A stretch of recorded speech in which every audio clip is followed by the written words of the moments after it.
Un jour, Virgile, le vieux chasseur, entra dans l'unique magasin du village en criant bien fort qu'il était le plus malin de tous les chasseurs du pays. Vous allez voir, j'ai trouvé le moyen d'attraper à coup sûr tous les animaux de la montagne, dit-il en gesticulant.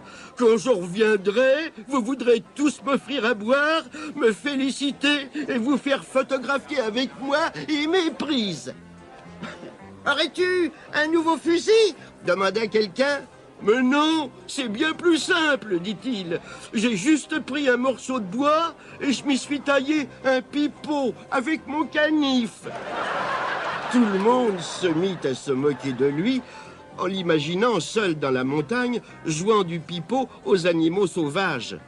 Mais il leur lança un regard plein de défis.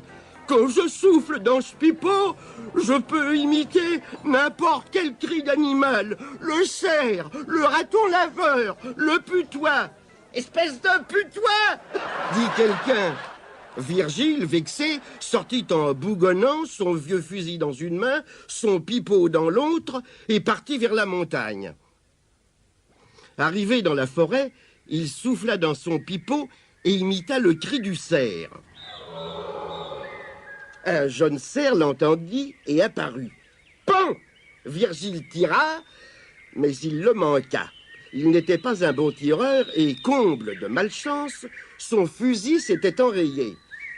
Mais le cerf, qui s'était enfui épouvanté, n'était pas le seul animal de la montagne à avoir entendu le pipeau. Un énorme chat sauvage s'était réveillé.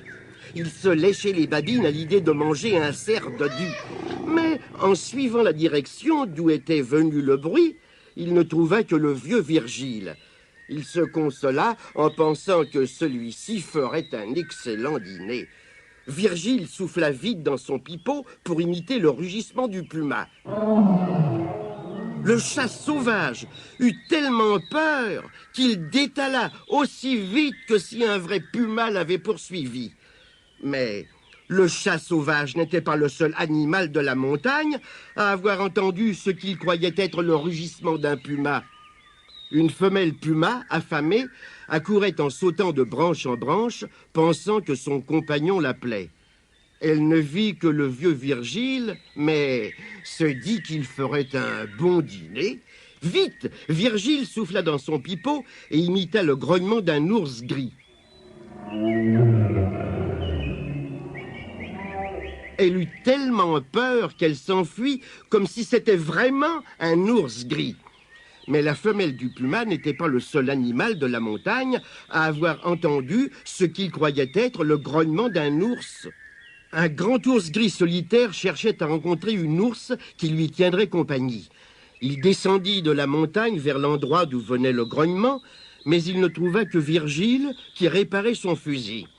L'ours oublia sa compagne et il sourit de tous ses crocs. Il s'approcha pour le dévorer.